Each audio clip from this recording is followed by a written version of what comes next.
சொல்லி நான் இப்போ ரொம்ப எதிர்பார்ப்போடு இருந்தேன். ஆமாம், நான் வருவேன் ஆண்டவரேன்னு சொல்லும்போது ஆண்டவர் என்ன சொன்னார் தெரியுமா? உனக்கு பணமோ காசோ கோடிக்கணக்கான ரூபாய்களை கொடுக்குறேன்ற அந்த ஒரு வார்த்தை கூட ஆண்டவர் எனக்கு சொல்லலை. அது கொடுப்பேன் இது கொடுப்பேன் எதுவுமே சொல்லலை ஆண்டவர். ஆனால் ஒரே ஒரு வார்த்தை ஆண்டவர் சொன்னார், என் கிருபை இருக்குது வரையா அப்படின்னு சொன்னார்.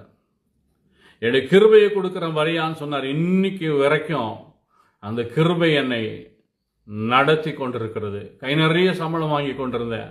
ஆனால் அதை விட கிருபை பெரியதாக இருக்கிறத நான் உணர்றேன். ஆண்டவர் இயேசு என்ன பண்ணாரா? அடிமையின் ரூபம் எடுத்தாராம்.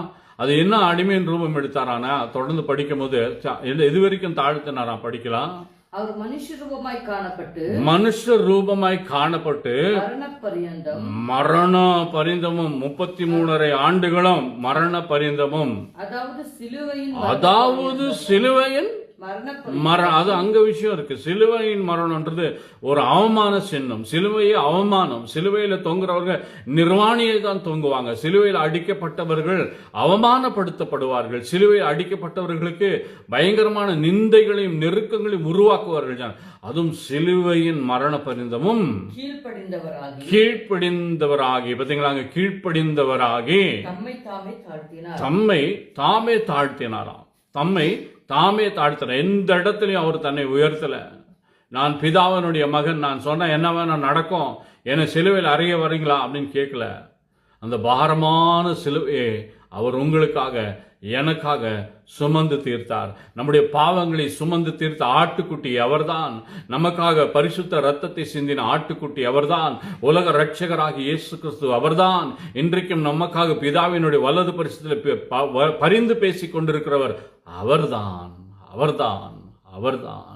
என் அன்பு சகோதரனே, என் அன்பு சகோதரியே, அவரே அவ்வளோ தாழ்த்தணும்னா இன்னைக்கு நீயும் நானும் தாழ்த்தாத போயிட்டோம்னா நம்ம பரலோகத்தை இழந்து விடுவோம். நீயும் நானும் இன்னைக்கு தாழ்த்தாம போயிட்டோம்னா நித்திய ஜீவனை இழந்து விடுவோம்.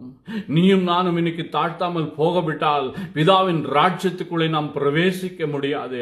நீயும் நானும் இன்னைக்கு யாரோ ஒருவரை மன்னிக்காவிட்டால் நமக்கு மன்னிப்பு கிடைக்காது. நீயும் நானும் யாரோ ஒருவரை இன்னைக்கு தீர்ப்பு செய்து கொண்டே இருப்போமானால் நமக்கும் கூட தீர்ப்பு இடப்படும். நீயும் நானும் அந்த பிதாவாகிய தேவனையும் குமாரனாகிய இயேசு கிறிஸ்துவையும் பரிசுத்த ஆவியானவரையும் நேசிக்காவிட்டால் நாம் கிருபையை இழந்து போய் விடுவோம். தாழ்த்தணும். இன்னைக்கு அதுதான் ஆண்டவர் சொல்லிக் கொடுக்கிறார் நமக்கு. தம்மை தாமே தாழ்த்தினாராம். தன்னை உயர்த்துகிறவன் எவனோ தாழ்த்தப்படுவான், தன்னை தாழ்த்துகிறவன் எவனோ உயர்த்தப்படுவான். அப்போ இவன் என்ன செஞ்சிருக்கிறான்? ஒருவன் ஜெபிக்கும் போது அவன் போய் தேவனிடத்திலேயே தன்னை உயர்த்தி காமிக்கிறான். அப்போ